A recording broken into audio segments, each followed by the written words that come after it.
ఒక కూతురుకు పెళ్ళయింది. తెల్లవారుజామున 1:03 పెళ్ళయింది. 4 గంటలకి అమ్మగారి ఇంటి వద్ద భర్తతో కలిసి అడుగు పెట్టే ప్రయత్నం చేసింది.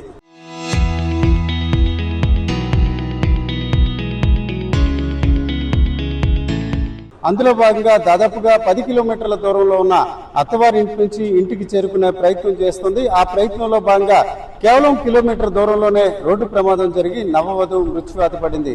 ఇది విశాఖతో పాటు వేర్వేరు ప్రాంతాల్లో చాలా వరకు విషాదం నింపిన ఘటన.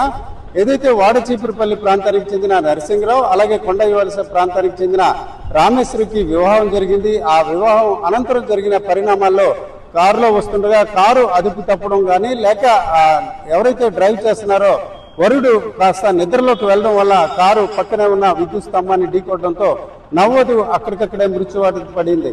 కేవలం పెళ్లి ఒక్కరోజు కూడా గడవకుండానే నవవధువు మృత్యువాత పడింది. ఈ విషయం ఆ ప్రాంత వాసులనే కాకుండా తల్లిదండ్రులను కూడా చాలా వరకు కలవరపరిచింది. ఈ ఘటన తెలిసిన వెంటనే తల్లి కుప్పకూలింది, ఆసుపత్రి పాలైంది. దాదాపు 2 రోజుల పాటు ఆమె ఆసుపత్రిలో చికిత్స పొందుతూ ఆదివారం తెల్లవారుజామున తనువు చాలించింది. అంటే కూతురు చనిపోయిందన్న బాధను భరించలేక తల్లి కనక మహాలక్ష్మి మృత్యువాత పడిన పరిస్థితి. ఒకే ఇంట్లో కొన్ని గంటల వ్యవధిలో, అంటే పెళ్లి జరిగి అత్యంత ఆనందంగా గడుపుతున్న సమయంలో ఈ రకంగా విషాద ఘటన జరిగింది. ఆ విషాద ఘటనలో నవవధువు అయిన కుమార్తె చనిపోయిందన్న విషయం తెలిసి తల్లి మృత్యువాత పడిన పరిస్థితి. ఇద్దరు మృతదేహాలను కూడా నిన్న పోస్ట్ మార్టం అనంతరం కూడా కొండవలస సమీపన అంత్యక్రియలు జరిగిన పరిస్థితి. ఈ విషయాన్ని తెలిసిన ప్రతి ప్రజలు కూడా ఇబ్బంది పడుతున్నారు. ముఖ్యంగా చూసుకుంటే స్టీల్ ప్లాంట్ పరిసర ప్రాంత ప్రజలు మాత్రం ఆ రోడ్డు గుండా వెళ్లి ఎక్కడైతే నవవధువు మృత్యువాత పడిందో ఆ విద్యుత్ స్తంభాన్ని చూసి జరిగిన ఘటన గుర్తు చేసుకోవడమే కాకుండా జరిగిన పరిణామాలపై కూడా ఆవేదన వ్యక్తం చేస్తున్నారు. ఈరోజు కొండవలసతో పాటు వాడచీపురుపల్లి ప్రాంతంలో కూడా ఇదే విషయంపై ఎక్కువగా చర్చ జరుగుతున్న పరిస్థితి.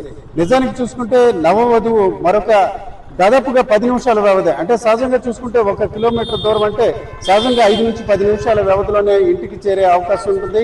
ముందు రోజు ఏదైతే వధువుగా ఒంటరిగా వెళ్ళింది, తిరిగి వచ్చే క్రమంలో వరుడితో కలిసి ఒక భార్యాభర్తలు అడుగు పెడతారని ఆనందంగా కొండవలసలో ప్రజలందరూ కూడా సంతోషంగా ఉండి ఆ భార్యాభర్తలు వచ్చే నవవధువుల రాకను ఒక స్వాగతం పలికే ప్రయత్నం చేస్తుండగా ఈ విషాద ఘటన చోటు చేసుకుంది. అయితే ఇది ఒక రకమైన బాధ. అయితే తల్లి కూడా మృత్యువాత పడడంతో ఇప్పుడు ఆ కుటుంబంలో విషాదం నెలకొంది. నిజానికి చూసుకుంటే రామేశ్వరి 3వ కుమార్తె, పెద్ద కుమార్తెలు ఇద్దరు కూడా, అంటే వారి అక్కలిద్దరు కూడా వివాహం జరిగింది. ఒకే ఇంట్లో 3 ఆడపిల్లలు, అందులో ఇద్దరికి ఇప్పటికే వివాహం జరిగింది. మరో కుమార్తె కూడా అంగరంగ వైభవంగా వివాహం చేసి మరి కాసేపట్లో వరుడితో కలిసి, అంటే పెళ్లి కొడుకుతో కలిసి భర్తగా ఆమెతో కలిసి వచ్చి అడుగు పెడుతున్న దశలో ఈ రకంగా ప్రమాదం జరగడంతో ఆ తల్లి కూడా జీర్ణించుకోలేక గుండె ఆగిపోయిందని మనం చెప్పుకోవచ్చు. ఏదేమైనప్పటికీ ఈ విషాద ఘటనపై ఇప్పుడు అందరూ కూడా, అంటే ప్రధానంగా కొండవలస, వాడచీపురుపల్లి ప్రజలు మాత్రమే కాకుండా విశాఖ పరిసర ప్రాంత ప్రజలు కూడా చర్చించుకోవడమే కాకుండా చాలా ఆవేదన వ్యక్తం చేస్తున్న వాతావరణం కనిపిస్తుంది.